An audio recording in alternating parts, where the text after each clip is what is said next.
పెట్టమని అయినా ఆ ప్రభుత్వం స్పందించలా. ఒక దళిత యువకుడికి శిరోముండనం చేసిన కేసు అట్లా నీరు గారిపోయింది. రాష్ట్రపతి జోక్యం చేసుకున్నా. సుబ్రహ్మణ్యం డ్రైవర్ని నేనే చంపానని చెప్పి ఒప్పుకున్నాడు కదా, అతను బాగానే తిరుగుతున్నాడు బయట. ఇలా ఎన్ని అటు చూస్తే పల్నాడులో చంద్రయ్య తెలుగుదేశం పార్టీ కార్యకర్త పీకలు కోసిన కేసు ఎంత దారుణం. ఇట్లాంటి ఎన్ని కుప్పలుగా ఉన్నాయి. సో ఇవన్నీ తవ్వుతోందా పార్టీ కానీ ప్రభుత్వం వైపు నుంచి కానీ అనేది ఒక ప్రశ్న. అయితే ఇంకొక ప్రశ్న, కొడాలి నాని మీద కూడా కొన్ని కంప్లైంట్స్ రెడీ అయ్యాయి, కేసులు రెడీ అవుతున్నాయి అంటున్నారు. దానికి సంబంధించి ఏమన్నా వివరాలు ఉన్నాయి మీ దగ్గర? వెంకటకృష్ణ గారు, బాలకోటయ్య గారి ఆవేదన నాకు అర్థమైంది. ఆయన అవుట్ స్పోకెన్ పర్సన్, పేదవాళ్ళకి అన్యాయం జరిగితే ఒప్పుకోడు, ఓపెన్గా మాట్లాడతాడు. అయితే ఆయన ఒక మాట చెప్పాడు, బాలకోటయ్య గారే ఆ ఎమోషన్లో చెప్పాడు. ఆయన మాట ఏమంటే, ఇంతగా స్పీడ్గా వెళ్ళట్లేదు, దుర్మార్గాలు లిస్ట్ ఉంటే చిట్టా ఉంటే చాలా స్లోగా డ్యూ ప్రాసెస్లో వెళ్తున్నారు, ఎందుకు వాళ్ళలాగా జగన్మోహన్ రెడ్డి లాగా ఎందుకు చేయట్లేదు వీళ్ళని కూడా ఆయన తన బాధను వ్యక్తం చేశాడు. నేను ఇక్కడ ఒక ఇన్సిడెంట్ చెప్పాలండి మీకు, ఎందుకంటే మీడియాలో ప్రజల దగ్గరికి వెళ్ళాలి కాబట్టి. గతంలో వెళ్ళే అవకాశం లేదు, ఇప్పుడు మీకు జస్ట్ డాక్టర్ సుధాకర్ చనిపోయిన తర్వాత అండి, సుధాకర్ వైఫ్కి కంపాషనేట్ అపాయింట్మెంట్ వచ్చే విధంగా ఏమైనా ప్రయత్నం చేయరాదా అని సుధాకర్ మామగారు నాకు వచ్చి పరిచయం ఉంది ఆయనతోటి. ఆయన వాళ్ళ వైఫ్ తండ్రి, ఆయన నాకు ఒక ఎక్స్ మినిస్టర్ గారికి, ప్రకాశం జిల్లా ఒక ఎక్స్ మినిస్టర్ గారు కూడా ఆయన బాగా ఫ్రెండ్. ఆ డాక్టర్ గారు బాగా మామగారు బాలయ్య గారు ఉండి మా ఇద్దరు ఓకే పేర్లు ఇవన్నీ మాతో మాట్లాడాడండి.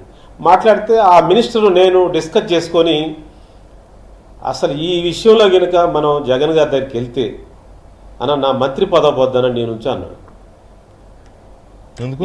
ఏముందా లేకపోతే ఆఫీసర్స్తో మాట్లాడదామని ఇద్దరం అనుకున్నాం, కానీ ఆఫీసర్స్ కూడా చేయలేరన్నా. ఇది సుధాకర్ ఫ్యామిలీ మీద ఆయన చాలా కంటెంప్ట్గా ఉన్నారని.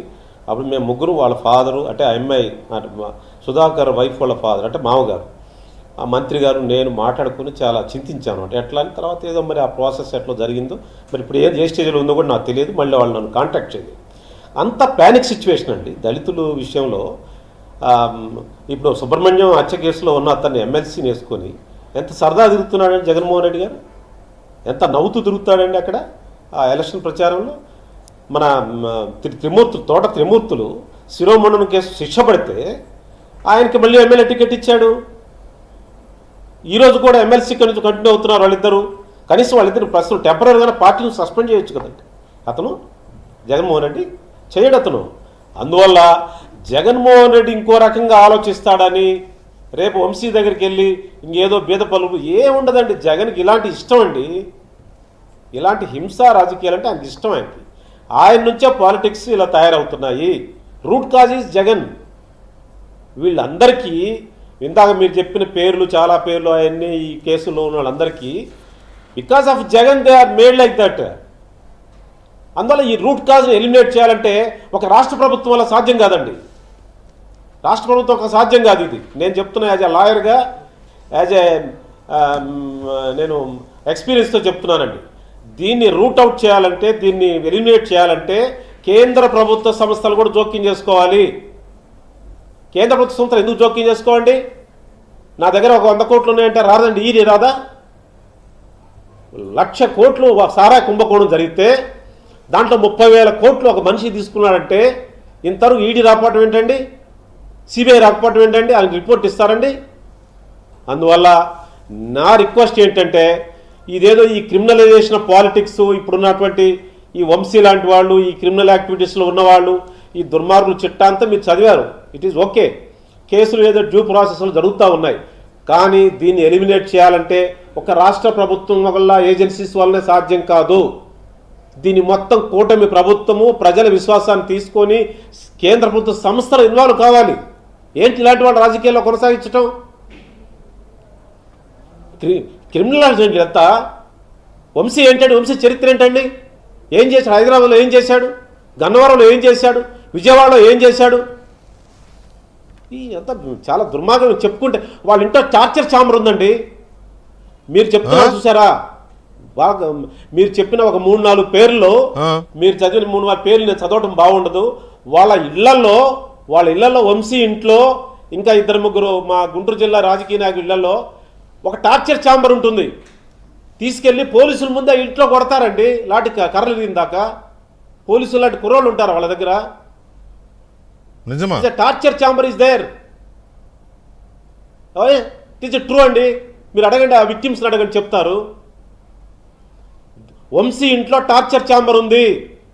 ఒక chamber it is meant for torture. పోలీసులు ఇంటరాగేట్ చేసినట్టు వాళ్ళు కూడా విపరీత కర్రలు గిర్రలు ఉంటాయి, కొడుతుంటారు. ఇంకా గుంటూరు జిల్లాలో అలాంటివి ఉన్నాయి, టార్చర్ ఛాంబర్స్ ఉన్నాయి. ఇంకా పేర్లు చెప్పడం నాకు బాగుండదు. వాళ్ళని ఒక రాష్ట్ర ప్రభుత్వ ఏజెన్సీలు ఏం చేయలేవండి. దిస్ ఎ ప్రాసెస్ అంతే. వీళ్ళని రూట్ అవుట్ చేయాలంటే, ఎలిమినేట్ చేయాలంటే కేంద్ర ప్రభుత్వ సంస్థలు ఇన్వాల్వ్ కావాలి. జగన్మోహన్ రెడ్డి గారికి ఇలాంటి వాళ్ళంటే ఇష్టం. వీళ్ళని పెంచి పోషిస్తాడు. అతను రిప్రజెంటేటివ్ డెమోక్రసీ కావాల్సిన అవసరం లేదు అతనికి.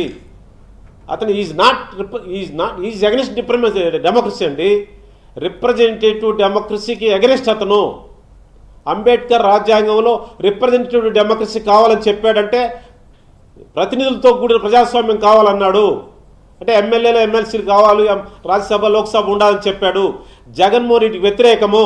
మొన్న మీటింగ్లో, గుంటూరు జిల్లా మీటింగ్లో ఏం చెప్పాడో తెలుసండి? ఉంటే ఉండండి, పోతే పోండనా, పోయేవాళ్ళు పొమ్మని చెప్పండి అనా, నేను తయారు చేసుకుంటా, నేను అంత దొంగలు తయారు చేసుకుంటా, రౌడీని తయారు చేసుకుంటా.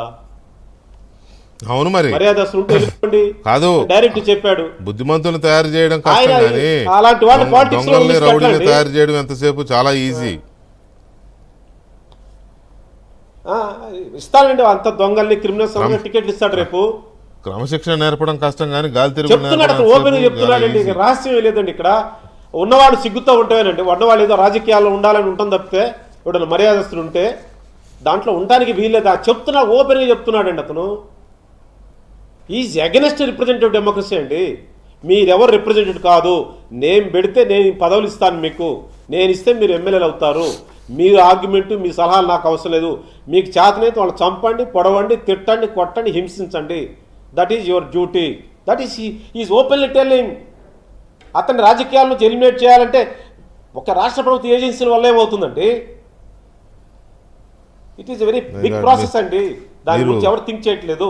మీరు నా డిబేట్లో కూర్చున్నప్పుడల్లా ఏదో ఒక సెన్సేషన్ చెప్తున్నారు. మీరు కూర్చున్న ప్రతిసారి